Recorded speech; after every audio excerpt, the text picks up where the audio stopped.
Chris Perkins, as Katie mentioned, and would like to welcome you to Now You Know. And I think it's our second program of the season. We're finally getting moving on this again, and we're very fortunate this morning to have a very interesting and timely guest, Dugan Murphy, who is Executive Director of Main Street Skowhegan.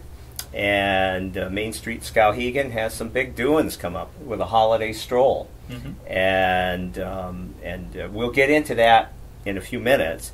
But I thought I'd have Dugan start giving us kind of a chronology of Main Street Skowhegan. And I understand that the 10th anniversary, and it's amazing how quickly the time went by, but it's going to be the 10th anniversary coming up of Main Street Skowhegan. So can you give us a little background on Main Street Skowhegan? Sure, yeah. So for some context, Main Street Skowhegan is an independent nonprofit organization. We are funded as an organization about in thirds, like every Main Street program is required to be funded in thirds. About a third comes from the municipality, about a third comes from general population, about a third comes from the business community.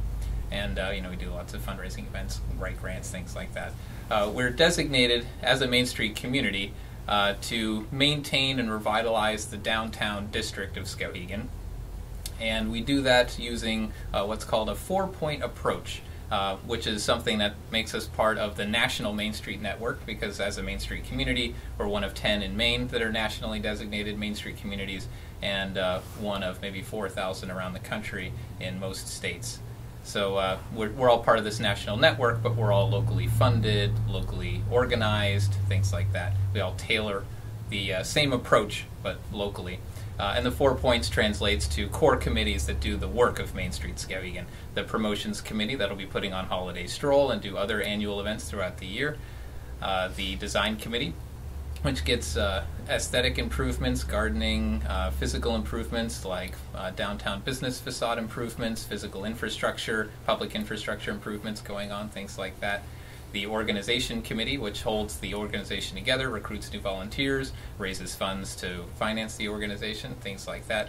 And the economic restructuring committee, which is in charge of recruiting new businesses for downtown, strengthening the existing businesses, that sort of thing. And through that 4-point approach, we push forward the revitalization of downtown. And that's sort of the context of what we are as an organization. As you mentioned, we're celebrating next year our 10-year anniversary as an organization, because it was in 2005 that Skowhegan was designated, nationally designated Main Street community. Though the original application was made in 2002, 2005 is when our designation came through, and so that's when our formal 10-year anniversary as a designated community will be. And we're gearing up for this 10-year anniversary by accounting for all of our accomplishments and successes over the last 10 years, and really just taking note of the kinds of things that we've achieved.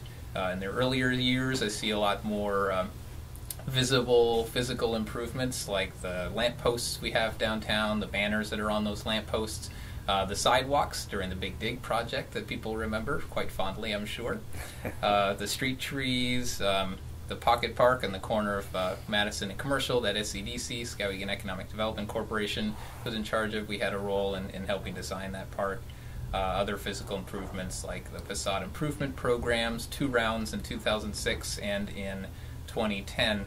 32 properties have participated in those 2 rounds, leveraging I don't know how many thousands of private investment dollars as well as those grant dollars.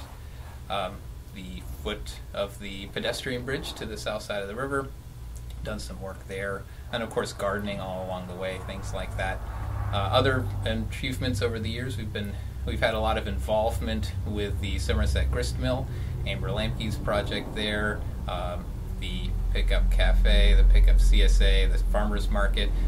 We've been able to find a lot of grants to do wellness projects to help them expand their programming and not only serve the people who can afford CSA shares and who can afford to shop at the farmers market, but actually expand their reach to reach a lot of people who wouldn't otherwise be able to afford the fresh local produce over there, things like that.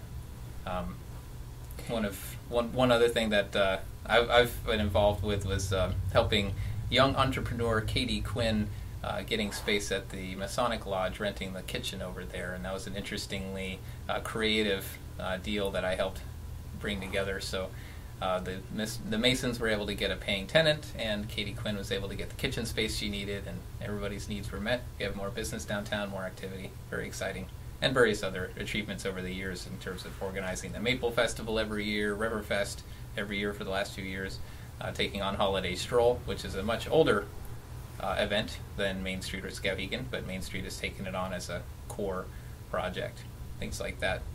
You know, since Main Street's been around, I mean, if you took a picture of Skowhegan in 2005 and then took another picture of it, of downtown Skowhegan in 2014, you would see some pretty miraculous changes. Mm-hmm. And a lot of that had been brought on by the facade grant program. A lot of it has been brought on recently by the connector program. Some of us like to call it parking lot program, mm-hmm. because it certainly revolved around that. Mm-hmm. But the aesthetic changes in downtown Skowhegan have been substantial, and also with Amber Lamke's grist mill, of course, with the Indian having been rehabbed. Steve mm-hmm. Dion and the crew did a tremendous job on that, and also the private group that was involved in taking down the old Wallace building and stuff on the corner with all the trees and enhancements done to that area. I mean, Skowhegan, during the 9 to 10 years of the Main Street Skowhegan involvement has changed dramatically. Mm-hmm. So just the physical changes you can, I think, point to with a great deal of pride, because mm-hmm. your organization had a strong hand in a lot of that, mm-hmm.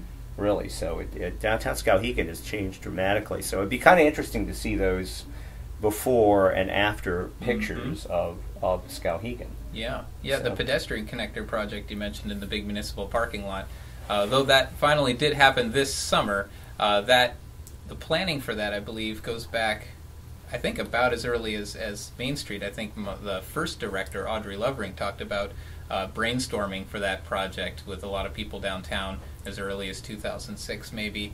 2010, I think, is when we got the state grant to fund the first phase of the 2 phases. The grant money was held until this summer, and we were able to, so that was a grant that Main Street helped with the town to get the grant money for that, write that grant, accept that grant. I also helped the town write the grant to finance the phase 2 of that project through the CDBG program, Community Development Block Grant, federal grant program through Housing and Urban Development. And so that way we were able to roll both phases in together this summer, and not only complete the visible infrastructure like the new sidewalks, the trees, lampposts, and things like that, that were part of that first phase, but we were able to do much needed stormwater infrastructure improvements, reduce flooding in the area, things like that, as well as repaving and finally restriping just happened. Painting those lines, people had to guess where to park for a little while. And thank God they painted those lines, because how people parked, it was dependent upon who the first person in the parking lot was in the morning, and mm-hmm. it would go oftentimes all in different directions.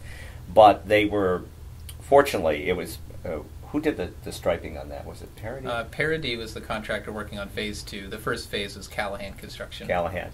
Well, Parody finally did it on probably what was the last available day, yes. weather-wise, to do it, and mm-hmm. got it done. And it really looks very nice. The completed project, mind you, I have a business in downtown Skowhegan, and the whole summer was a fair amount of disruption to the town, and probably tested patience of a few people at times. Mm-hmm. But the finished project down there is really very, very nice. The town looks great mm-hmm. Because of that, and hopefully with the sidewalking and the pedestrian connector, it will make that whole area more pedestrian friendly, so mm-hmm. people will feel more like going into downtown Skowhegan yeah. and shopping. Yeah, a lot of people will comment on the aesthetic improvement of the pedestrian connector project, but a big reason to do it also was the safety issue.